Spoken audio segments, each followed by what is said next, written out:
오늘은 공동구매 그리고 온라인 판매를 고민하고 있거나 이게 할만한가 싶은 분들, 그리고 제품 판매가 아니어도 온라인에서 수익할 수 있는 것들이 무엇이 있을까를 이야기하려고 합니다. 일단 공동구매에 대해서 이야기를 해볼게요. 자, 공동구매. 우리가 이제 인스타그램에서 옛날에는 뭐 밴드도 있었고 카카오 스토리도 있었고, 근데 이건 이제 잘 안 되는 것 같고, 인스타가 노출이 잘 되니까. 자, 인스타그램에서 특히나 공동 구매, 뭐 맘카페에도 핫딜 이런 게 있긴 한데, 그래도 인스타 공동 구매가 시장이 클 거니까 더 주로 인스타에서 한다. 이게 어떤 거냐면, 이제 뭐 인스타그램은 주로 유감한 분들도 하시지만 많은 분들이 하잖아요. 근데 인스타그램에서 공동 구매라는 게 처음에 메리트를 가졌던 건 최저가, 인터넷에서 검색했을 때 나오는 것보다 더 저렴하다. 5%, 10%, 20%, 30%막 더 저렴한 거예요. 근데 단순히 최저가여서 팔리는 게 아니라 최저가 플러스 신뢰도를 얻게 된 거예요. 이런 공동구매하는 분들이 인스타그램 등에서 작게든 크게든 인플루언서가 되니까, 우리 고객 입장에서는 세상에 제품이 너무 많아, 정보가 너무 많아, 그러니까 많으면 좋을 것 같았는데 오히려 혼란이 되는 거예요.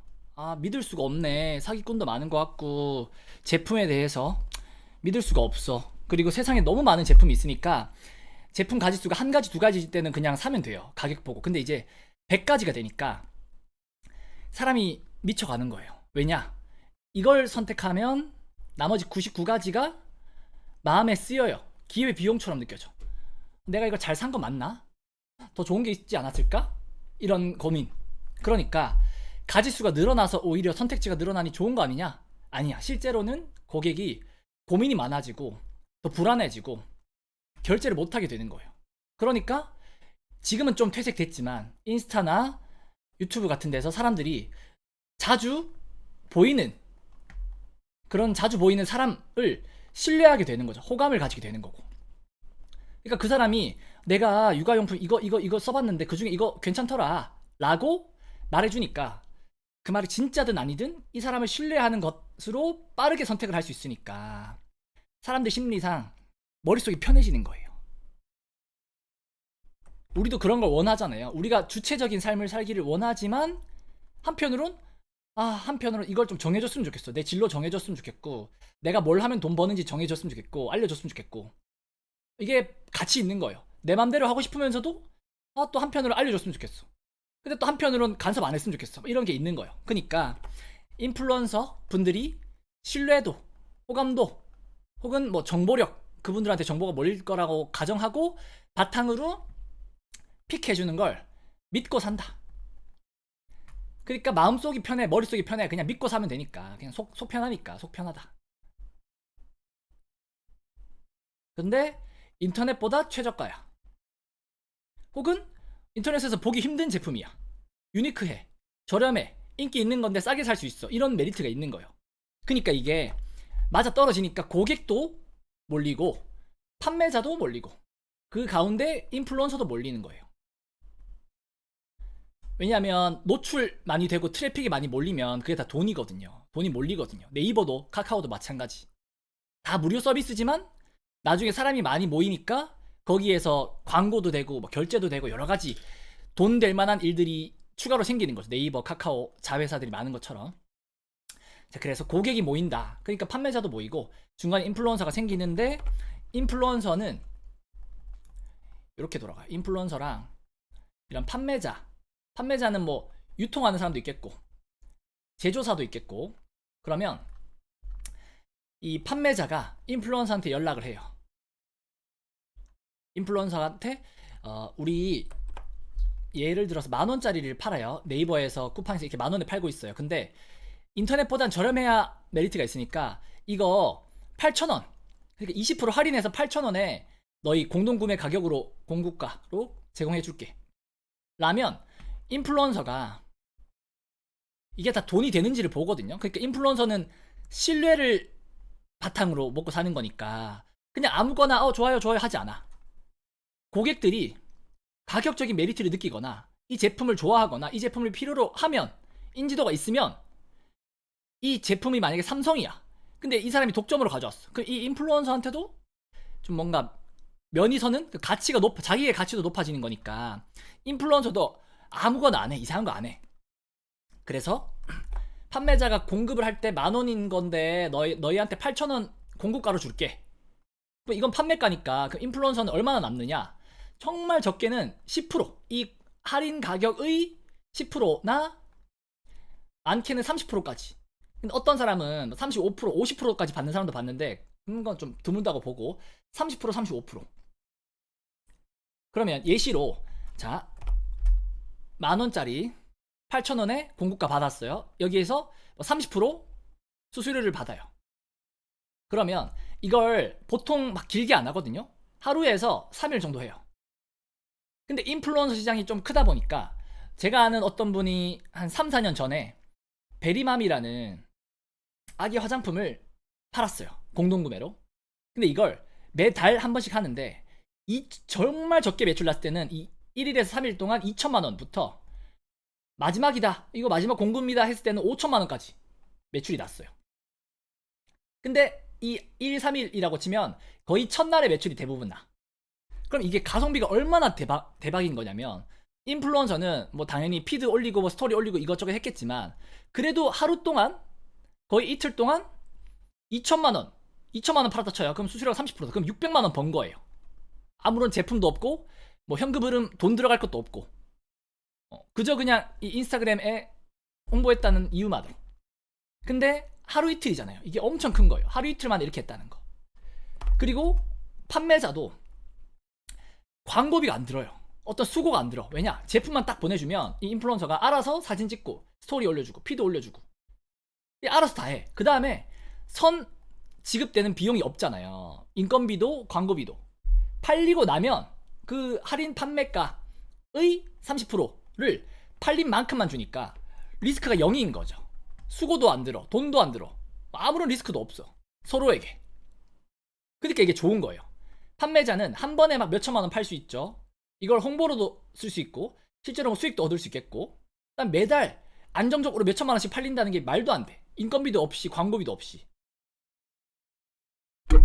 죄송합니다, 마이크가 잠시.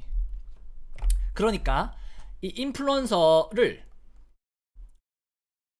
하고 싶다 하는 생각을 했다가 인플루언서가 생각보다 어려워. 수고도 많이 들고 막 뭔가 어필도 잘해야 하고 표현도 잘해야 하고 실제로 팬을 얻어야 되고, 팬이 없어지면 또 되게 사업이 위태위태해지니까. 그러니까 인플루언서랑 이 판매자, 그럼 판매자를 할까? 그럼 판매자를 하면 이 제품에 또 발목이 묶인단 말이에요. 판매자가 수백만 가지의 제품을 다 취급할 수 없으니까 내가 이 제품 한두 개 가지고 있어 하면 또 이 판매자는 이 제품이 메리트가 없으면 또 공동구매 안 먹혀. 그래서 매력있다 싶었던 게 인플루언서, 판매자, 이 중간에 중개 역할을 하자. 내가 이 인플루언서가 좋아할 만한 거거나 아니면 이 제품이 팔릴 만한 거다 싶으면 이 중간 역할만 하는 거예요. 되게 매력있는 사업 구조이긴 하거든요. 홈쇼핑도 이런 식이거든요. 홈쇼핑 벤더가 제조 공장이랑 홈쇼핑이랑 중간에서 연결해주고 수수료를 한 5% 받아요. 근데 규모가 막 몇 억이니까 5%만 해도 몇 천만 원 되는 거예요. 1,000만 원, 2천만 원 되는 거예요, 한 달에. 근데 이 인플루언서랑 판매자 사이를 중개하면 되겠다 싶었는데 중개가 생각보다 어려운 거죠. 왜냐하면 인플루언서를 찾기도 어렵고, 네이버처럼 그냥 검색하면 블로거가 쫙쫙쫙 나오는 게 아니라 알고리즘에 의해서 내 눈에는 안 보이지만 누군가의 눈에 보이는 인플루언서가 많기 때문에 헬스 용품 팔고 싶어. 그럼 헬스 관련돼서 잘 파는 인플루언서, 공동구매하는 인플루언서만 찾기가 어려워. 찾기도 어렵고 찾았을 때 연락을 잘 안 받아줘요. 왜냐? 연락 오는 데도 많고 내가 DM하면 DM이 바로 메시지하면 꽂히지 않고 요청함 이런 데 가가지고 인플루언서가 잘 보지도 못해. 그 다음에 연락이 돼도 성사가 잘 안 되거나, 성사가 되었어도 이 인플루언서가 또 성사가 되는 인플루언서는 그만큼 뭔가 영향력이 없다. 영향력이 있으면 있을수록 성사가 잘 안 돼. 연락이 잘 안 돼. 연락이 잘 되고 성사가 됐다? 그럼 영향력이 없다. 많이 못 판다는 말이죠. 그러니까 이게 이론적으로는 좋은데 쉽지가 않아요. 요거를 아시면 좋아. 그러니까 이제 우리가 늘 이런 걸 고민해봐야 되는 거. 시간과 자본과 내가 쓰는 어떤 노동력 계산해봤을 때 이게 과연 이득인가? 구조적으로는 이득이지만 시간이 얼마나 들지, 기간이 얼마나 오래 걸릴지, 내 노동력이 얼마나 들지. 그럼 이 기간 동안 나한테 실력이라는 건 안 쌓이잖아요. 뭐 인플루언서 데이터가 쌓이겠지만 실력이라는 게 안 쌓이니까 나름 도박인 거예요. 쉬운 길 찾다가 오히려 1년, 2년 후에 나는 그냥 아무것도 능력 없는 사람이 될 수도 있는 거니까. 이 구조를 잘 봐야 된다 이 말이죠. 아셨죠? 자, 그러면 조금만 더 디테일하게 볼게요. 어떻게 연락해서 어떻게 성사가 되는지. 인지도가 있거나 매력 있는 제품이거나 뭐 그런 거는 제조사에 인플루언서가 먼저 연락하기도 해요. 아니면 우리 같은 사람이 먼저 인플루언서랑 제조 공장을 연락하기도 해. 중간 역할을 하려고. 했다 쳐요. 이렇게 돼요.